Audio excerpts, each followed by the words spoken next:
ஐயா ஐயா 15 வருஷமா புறம்போக்கு நிலத்தை உங்ககிட்ட வேலைக்கு இருந்தவங்க பேர்ல பட்டா போட்டு நீங்க அனுபவிச்சுட்டு இருக்கீங்களா?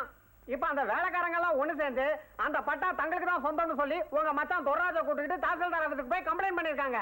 தாசில்தார் உங்களை வர சொன்னாராம். யார் யாங்க தாசில்தாரு? யாருங்க தாசில்தாரு? ஏயா கிட்ட வேலை செய்யற நாய்க எவனோ ஒரு வெத்து பையிட போய் கம்ப்ளைண்ட் பண்ணிருக்காங்க.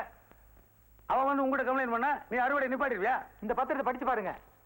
இவங்களுக்கு சேர வேண்டிய நிலத்தை எல்லாம் கடந்த 18 வருஷமா வினாவி பேர்ல நீங்க நான் தயா வச்சிருக்கிறேன். இவனுக்கு கூலி மட்டும் கொடுத்துட்டு லாபத்தை பூரா நானே அமைக்கிறேன். இப்ப என்னங்கிற? அது இந்தியன் சிவில் சட்டப்படி குற்றம். இது பாரு, இந்த சிவில் அவில் எல்லாம் நம்மளுக்கு தெரியாது. வேணா சூட் கேஸ் அனுப்பி வைக்கிற வாங்கி வச்சுக்க. அந்த காலம் எல்லாம் மலையேறி போச்சியா? எந்த காலம்? ஏன் இப்ப அவனும் வாங்குற இல்லையாக்க? சுத்தப்பா இது லஞ்சம் கொடுக்கறது கிரிமினல் குற்றம். அதுக்காக நான் உன்னை அரெஸ்ட் பண்ண வேண்டியது வரும். ஏய், யார பார்த்து கிரிமினல்ங்கிற? ஏடா மாச சம்பளம் வாங்கிட்டு மளிகை கடைக்கு பேலன்ஸ் நீ என்ன கிரிமினல்ங்கிறியா?